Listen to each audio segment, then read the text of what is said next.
My parents spent my college fund on my sister's music career, then said, "You can always get loans." I did. And I paid them all back. So when my sister begged for help with rent, I said, "You can always get a job." The room went quiet, and she just stared at me as I walked out. "You can always get a job." That's what I said to her. Calm, cold, clean. Like I hadn't just shattered whatever was left of the fragile, unspoken truce our family held together with duct tape and guilt. The room went silent, like dead silent. The kind of silence that makes your ears ring because it's so loud in its nothingness. And all I did was stand up, smooth out the napkin on my lap, and walk out. I didn't slam the door. I didn't throw a tantrum. I just left. But that's not where the story starts. That's where it ends. Let me take you back. Growing up, I wasn't abused. I wasn't neglected. I wasn't beaten or starved or screamed at.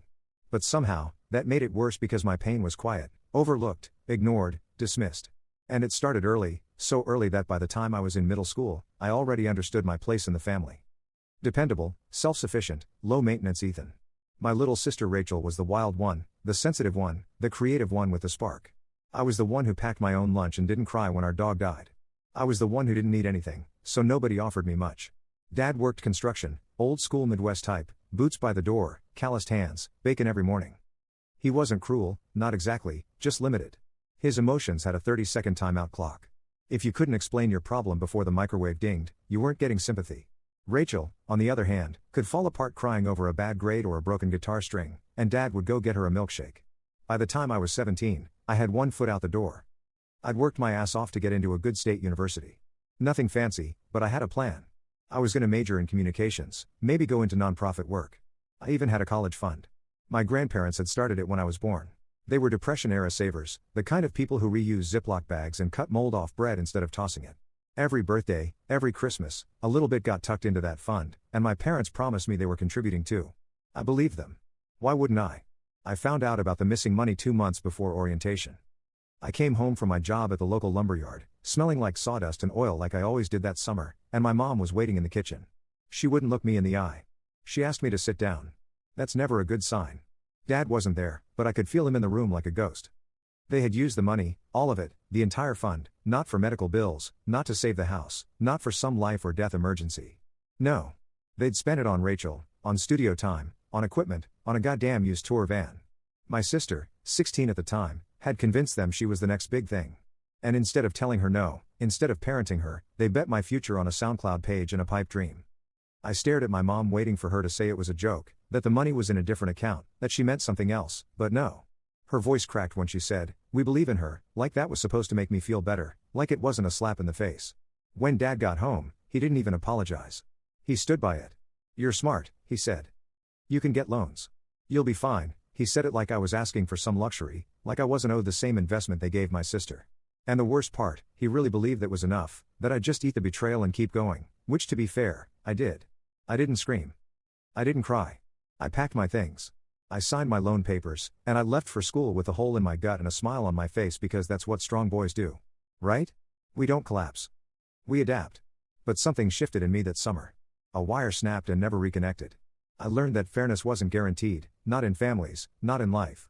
And I learned that sometimes the people who say they love you the most are the ones who will gut you with a smile if it means keeping the peace for someone else. 2 weeks later, Rachel played her first gig at a local coffee shop.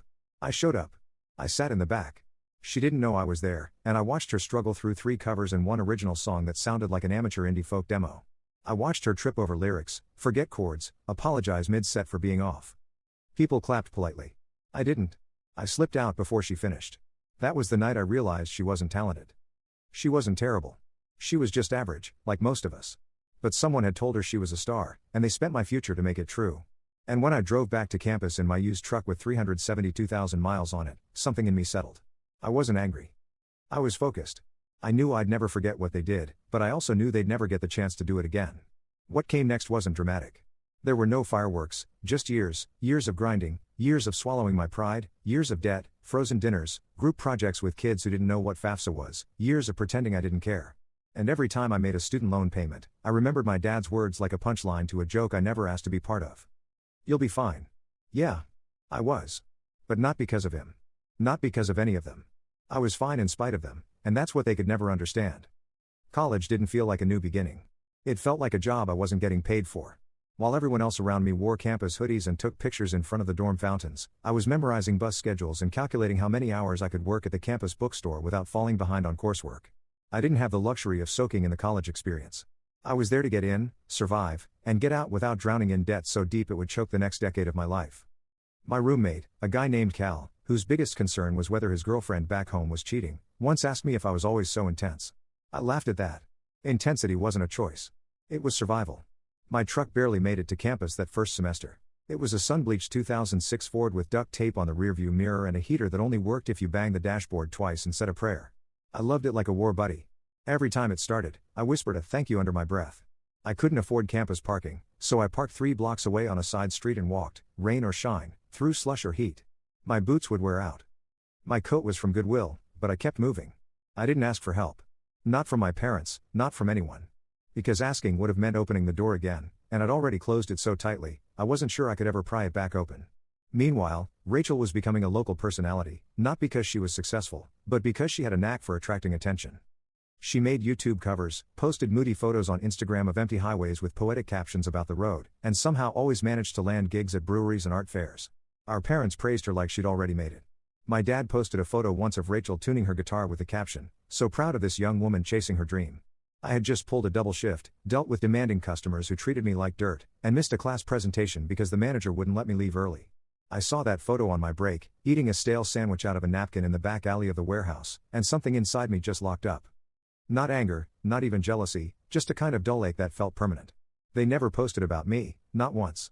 I got through my first year without failing anything.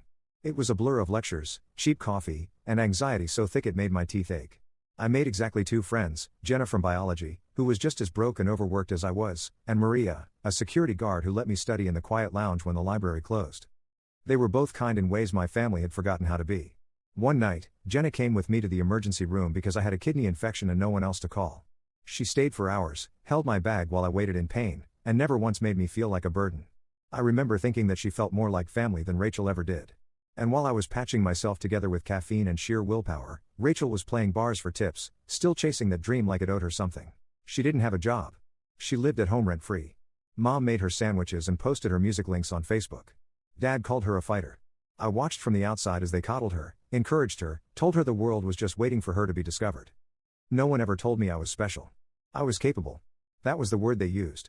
Capable, like a machine that doesn't complain when the motor's running too hot. Just keeps going.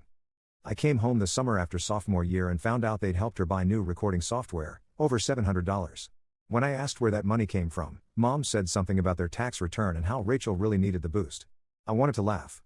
I was eating rice and beans 3 nights a week and hadn't bought new shoes in 2 years, and they were buying her audio plugins like it was a necessity. Dad just shrugged. "She's trying to build something, Ethan. You've already got your life in order." As if that life hadn't cost me every spare ounce of energy I had. That summer, I barely spoke to any of them. I worked at the lumberyard during the day and did security at night. I saved every dollar I could, paid down a chunk of my loan principal, and avoided dinners where Rachel would brag about a label meeting that was really just some guy from Craigslist who ran a basement studio. They all pretended like it was real, like it meant something. I stopped correcting them. Let them have their fantasy. I had reality. By the time I graduated, I had over $38,000 in student debt. I paid my last semester entirely on my own. I walked across that stage in a gown I borrowed and dress shoes that blistered my feet, and my parents were there in the audience with a poster that said, "We love you, Ethan," as if they had been there all along. I smiled for the photos, hugged them, went home, but I didn't feel proud. I felt tired, like I'd climbed a mountain no one ever thought I'd reach. And at the top, there wasn't a view, just more climbing. A month later, Rachel dropped her debut EP on Spotify. It got a few hundred streams, mostly friends and family. I didn't listen. I was too busy starting my new job, commuting 40 minutes each way in the same truck that coughed black smoke every time it hit a red light. But I was moving forward inch by inch, dollar by dollar, and I had one rule I lived by: never ask for help. Because I already knew what the answer would be. You're strong. You'll figure it out. And I did. I always did. But I remembered everything. Every skipped dinner, every ignored call, every time they chose her over me. I carried it like armor, and I never said a word. Not yet.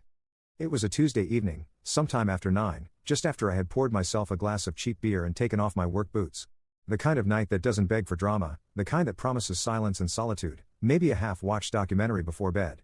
I had barely sat down when the knock came, slow and familiar, like the person on the other side was hoping I wouldn't answer, but also praying that I would. At first, I thought it might be one of the neighbors. The couple upstairs had been fighting again, and sometimes their argument spilled into the hallway like smoke under a door. But when I opened it, there she was, Rachel, looking like a ghost who hadn't been haunting the right house. She didn't speak right away, just stood there holding a crumpled envelope and wearing a hoodie I was pretty sure used to be mine, back when hand-me-downs were a one-way street. Her hair was longer than the last time I'd seen her. Her eyes sunken and her shoulders somehow both slumped and defensive, like she had practiced this posture in the mirror, but wasn't sure if she was pulling it off. I didn't invite her in. I didn't say her name. I didn't even raise an eyebrow. I just leaned against the frame and waited because after all these years, I knew she would fill the silence. Rachel always hated a vacuum. She filled it with charm, excuses, or apologies depending on what she wanted. "Hey," she said, and then looked down like the word itself had cost her something. I gave her a single nod, not even a full one, just enough to acknowledge that I had heard it. She shifted her weight from one foot to the other, then held out the envelope like it was a peace offering. "I'm 2 months behind on rent," she finally said. "Landlord says one more missed payment, and I'm out. I've tried everything, Ethan. I've been doing DoorDash, Instacart, selling gear. Hell, I even tried streaming again, but it's dead out there. Nobody's watching anymore." I looked at the envelope. It wasn't sealed. Probably didn't even have anything inside it except a few desperate hopes and whatever scraps of dignity she'd managed to scrounge together before coming here. I didn't reach for it. "I didn't know who else to ask," she added. "I know things between us haven't been great, but you've always had your life together. You've always been the responsible one." There it was, the oldest trick in the book, flattery laced with guilt. She wasn't trying to manipulate me, at least not in the conscious way. Rachel's manipulation wasn't malicious. It was survival. It was the only rhythm she knew, and she danced to it even when the music had stopped. I let her talk. I watched her fumble through rehearsed lines about hard times, bad luck, the economy, the streaming algorithm, the unfairness of how things turned out. She didn't say anything about the years I'd spent clawing my way through debt while she was recording demos in her bedroom. She didn't mention the gigs she'd blown off, the studio equipment they bought with what should have been my tuition, or the scholarships I missed out on because I couldn't afford the application fees. No. She was here in this moment with her palms up and her eyes wide as if none of that mattered anymore. And then she said it, the line that broke whatever polite mask I had been holding in place. The sentence that made me realize how little had changed. "You always had the better shot, Ethan. You had college. You had the jobs. You had the stability. I had to chase something different." For a moment, I didn't breathe. The weight of those words wasn't just in what she said. It was in what she didn't say. I didn't have college. I fought for it. I didn't get handed jobs. I earned every miserable position by pretending to smile through interviews I couldn't afford to fail. I didn't find stability. I built it brick by painful brick while she was being handed microphone cables and empty promises. And now, years later, she stood in my doorway as if all that pain had simply been a different path, not the result of choices made by people who had decided my future was less important than her fantasy. I took a long sip of my beer. It wasn't even good beer. Just bitter enough to feel appropriate. "You know," I said slowly, "when Dad told me the college fund was gone, he said something real similar." Rachel blinked. "What?" I nodded. "He said I'd be fine, that I could take out loans, that I'd figure it out. And I did, Rachel. I did figure it out. I worked. I hustled. I starved a little, cried a lot, and I made it work. So maybe now it's your turn to figure it out." Her mouth opened slightly like she wanted to respond, but no words came. I walked back into my apartment, grabbed my wallet off the counter, and pulled out a $20. I handed it to her without ceremony. "Here, enough for gas or groceries or whatever you need to get through the week, but that's it. That's all." Her hand hovered near mine, unsure whether to take it or not. And then I said the line that would echo in both our heads long after the door clicked shut. "You can always get a job." The words landed like a slap, not because of how I said them, but because of what they meant. I saw the way her face changed, not just from disappointment, but from recognition. For the first time, maybe in her whole life, she realized I wasn't the backup generator anymore. I wasn't the fallback plan. I wasn't going to patch up the hole she'd punched through her own safety net. She took the $20. She didn't say thank you. She turned and walked down the hall, and I watched her go without feeling triumphant, without bitterness, without anything at all, really, just empty. When the door closed behind me, I didn't cry. I didn't scream. I just stood there, bottle in hand, staring at nothing because I knew what came next. She would tell them. And the silence wouldn't just be at my door. It would come crashing down over the whole family like a wave nobody saw coming. The fallout didn't come in a storm. There was no screaming voicemail, no text threat explosion, no family-wide intervention orchestrated with tearful pleas and too much lasagna. It came instead like rust on an old pipe, slow creeping, impossible to ignore once you noticed it, and somehow already everywhere by the time you realized something was wrong. The silence wasn't immediate, but it settled quickly and heavily, like what wool draped over your shoulders on a cold morning. And it started the same way these things always do, with a phone call from Mom. Her voice was soft at first, tiptoeing between concern and accusation, like she wasn't quite sure which emotion she was supposed to be performing. She didn't ask how I was or what had been going on in my life. She started the conversation with a breathy practice line. Rachel said she came by, just like that. No inflection, no warmth. A simple statement, as though my sister hadn't just wandered into my life again like a stray cat looking for shelter, tail down, eyes wide, full of hunger and forgotten apologies. I didn't respond right away. I let the silence do the heavy lifting, because in our family, silence had always been a language of its own. I could hear her shifting on the other end, probably sitting at the kitchen table, twisting a paper towel in her lap like she used to when she was avoiding the real conversation. Eventually, she sighed and tried again. She told us what happened, about the money, that you turned her away. This time, I did laugh, not because it was funny, but because it was so absurd that I couldn't help it. Turned her away? As if she'd shown up at my door like a noble artist, down on her luck, but full of integrity, and I'd slammed it in her face for no reason other than pettiness. I imagined the version of the story she'd told them, how she must have painted herself as the struggling musician, barely clinging to dignity, only to be met with cold, hard cruelty from her brother who had made it and now couldn't spare a dime. She left out a few details, I said quietly, and Mom jumped on it immediately. Ethan, she said, like my name was a reprimand. She's going through a rough time. She's trying her best. Trying, that word again. It had followed Rachel around like a protective charm her entire life. She was always trying. Even when she wasn't actually doing anything at all, the effort was implied, assumed, embedded into the very structure of her identity. And somehow, the fact that she hadn't given up, no matter how reckless, entitled, or ill-prepared she was, made her worthy of endless grace. But when I had struggled, when I had scraped together quarters to do laundry or rationed instant noodles to stretch a grocery budget, it hadn't been framed as trying. It had been expected, unremarkable, invisible. I went through a rough time too, I said, keeping my voice even, though my heart was beating like a drum against my ribs, but no one showed up with envelopes or sympathy back then. There was a pause, then a soft inhale. You never asked. And there it was, the line that had been waiting in the shadows for years, ready to spring forward and gut me without warning. You never asked. The implication being that if I had just spoken up, if I had just cried a little louder or begged a little harder, maybe they would have seen me. But I shouldn't have had to ask. That was the whole point. Love isn't something you have to qualify for. Family isn't supposed to be a performance review where you present your case and hope they see your value. I didn't ask, not because I didn't need help, but because I already knew what the answer would be, and I'd been right. I didn't yell. I didn't cry. I said goodbye, hung up the phone, and sat alone in my apartment for a long time afterward, watching the shadows shift across the floor as the sun dipped below the horizon. That night, I didn't sleep. I lay awake thinking of every moment I had bitten my tongue, every time I'd accepted less so Rachel could have more, every time I told myself it didn't matter, that I was stronger, that it would all even out in the end, but it hadn't evened out. It never would. And now, because I'd finally stopped carrying her, I was the villain. Word spread quickly after that. Family dinners were cancelled, group chats went quiet, and birthday cards stopped arriving in the mail. A few cousins reached out not to support me, but to check in, their messages loaded with passive-aggressive concern. One of them even asked if I had been under a lot of stress lately, like telling my sister to stand on her own 2 feet was some kind of breakdown. I didn't respond.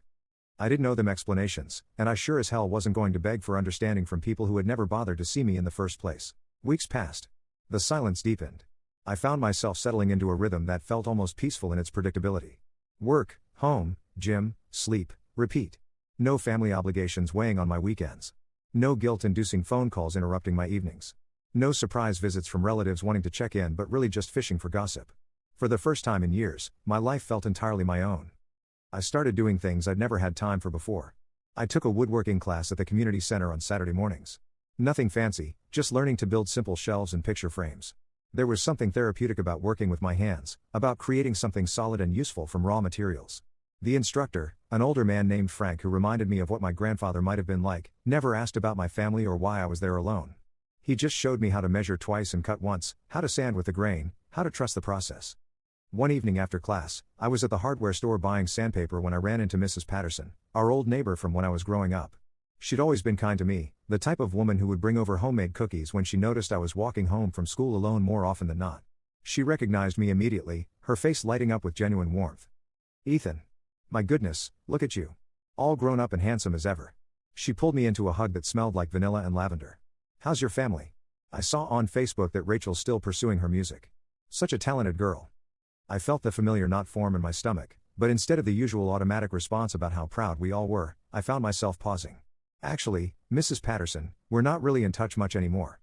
Her expression shifted, not to judgment, but to understanding. She'd lived long enough to know that families were complicated, that sometimes distance was the healthiest choice. That must be difficult, she said simply. But you look good, son. You look settled. Settled. It was the perfect word. Not happy exactly, not yet, but settled. Like sediment finally finding the bottom of a glass after years of being stirred up. We talked for a few more minutes about my job, my apartment, my woodworking. She didn't ask about Rachel again, didn't push for details about the family rift. When we parted ways, she squeezed my hand and said, "You take care of yourself, Ethan. You deserve good things." Walking back to my truck, I realized that was the first time in months someone had asked about me without wanting something in return. The first conversation where I hadn't felt like I was being evaluated for my usefulness or my willingness to fix someone else's problems. It was a small thing, but it felt enormous. That night, I called Jenna, my friend from college. We'd kept in touch sporadically over the years, both of us too busy grinding through our 20s to maintain the close friendship we'd had in school. But when I told her about the family situation, she listened without trying to fix it or offer hollow reassurances. "Man, that's heavy," she said after I finished. "But you know what? You sound different. Clearer, I guess. Like you finally stopped apologizing for taking up space." She was right. I had stopped apologizing. For years, I'd carried myself like I was imposing on the world just by existing, like I needed to earn my right to basic consideration through perfect behavior and endless accommodation. But somewhere in the process of finally saying no, I'd started to shed that weight. The irony wasn't lost on me that my family's rejection was giving me something I'd never had before: permission to prioritize myself. For the first time, I wasn't calculating how my choices would affect Rachel's mood or my parents' perception of family harmony.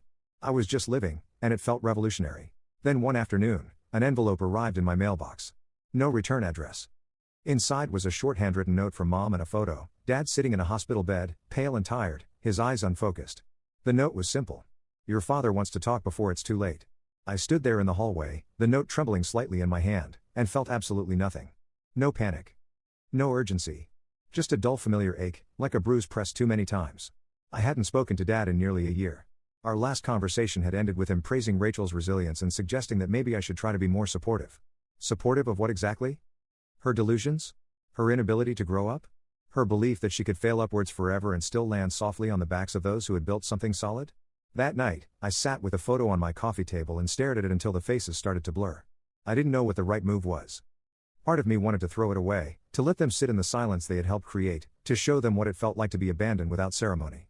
But another part, some small stubborn part that hadn't entirely hardened, wanted to see him, to hear what he had to say, to look him in the eye and ask the question that had haunted me for years: why was Rachel worth saving and I wasn't?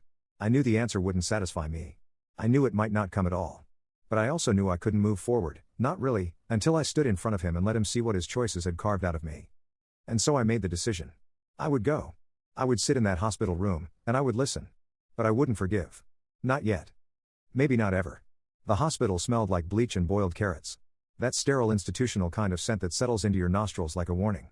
It was the kind of place where time didn't move in minutes or hours, but in the slow drip of 4 bags and the buzz of overhead fluorescence. I hadn't been inside this building since I was in high school when Rachel broke her wrist falling off a skateboard she'd borrowed without asking. I remembered sitting in that same waiting room watching Dad hold Rachel's good hand and whisper that she was strong, that the pain was temporary, that everything would be okay. No one had whispered those things to me when I came home from my double shifts barely able to keep my eyes open, or when I was curled up with a heating pad in my dorm because I couldn't afford medication. But, of course, my pain was different. It was the invisible kind, the kind people only believe in once it bleeds out into something loud and ugly. I took the elevator to the 3rd floor, the one labeled cardiac observation, and walked past a row of nurses who barely glanced at me. When I reached his room, the door was cracked open, and I saw him through the slit. A man smaller than the one I remembered, slouched against the bed pillows, his face pale and sagging in a way that made him look like a poorly drawn version of himself. There was a nasal cannula resting under his nose, tubes snaking out from his arm into a machine that beeped softly every few seconds. For a long moment, I didn't move. I just stood there in the hallway, unsure what I had come for. Closure, revenge, or just confirmation that the distance I had placed between us was deserved. He didn't look up when I entered. In fact, it took a full 10 seconds before he realized I was even in the room. And when his eyes finally met mine, they didn't light up with relief or remorse. They simply acknowledged me like I was a nurse or some distant cousin he hadn't expected. That, more than anything, stung.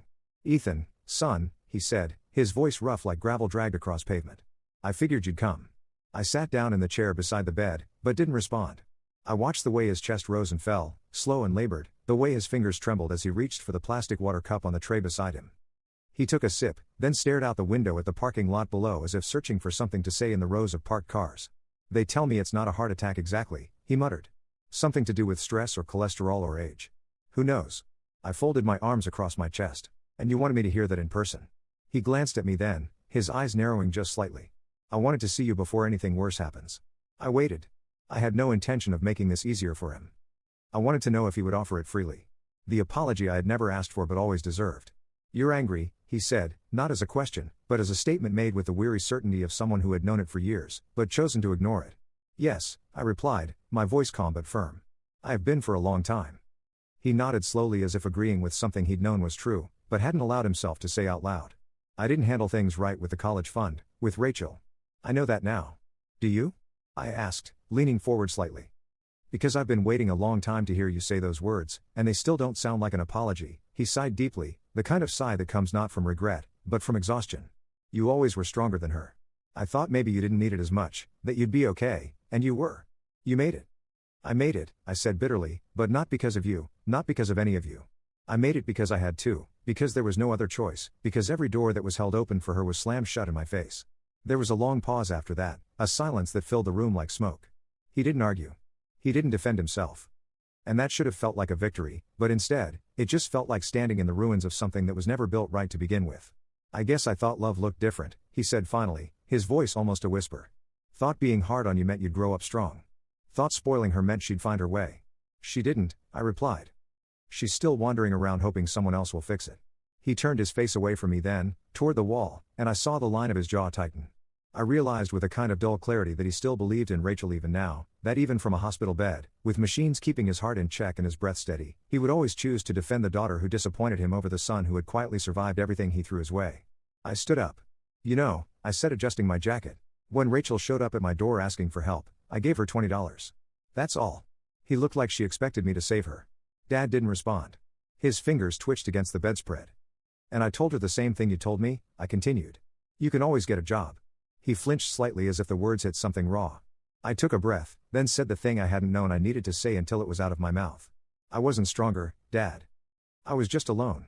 That got his attention. He looked at me fully then, and there was something in his eyes I hadn't seen before. Not regret exactly, but a flicker of comprehension, like he had finally done the math and realized how much it had cost me to be the one who never asked, who never needed, who never got. I didn't wait for him to say anything else. There was nothing left I wanted to hear. I walked to the door, paused for only a second, then opened it. Rachel was sitting in a chair down the hall. Her hoodie pulled up, earbuds in, leg bouncing nervously. She looked up when I passed, like she expected me to say something, maybe an update, maybe a kind word, maybe an olive branch. I met her eyes and nodded once.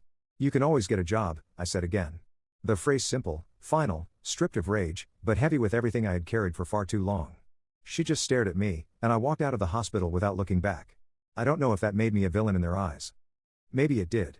Maybe I'll be the bitter brother, the one who couldn't forgive, the one who let a grudge poison everything, or maybe I'll just be the one who finally said no. Maybe for once, that's enough. I slept that night, not well, but better. And in the quiet space between dreaming and waking, I realized something I hadn't been able to say aloud. Sometimes, justice doesn't look like revenge. It just looks like silence, like walking away, like not answering the phone when it rings.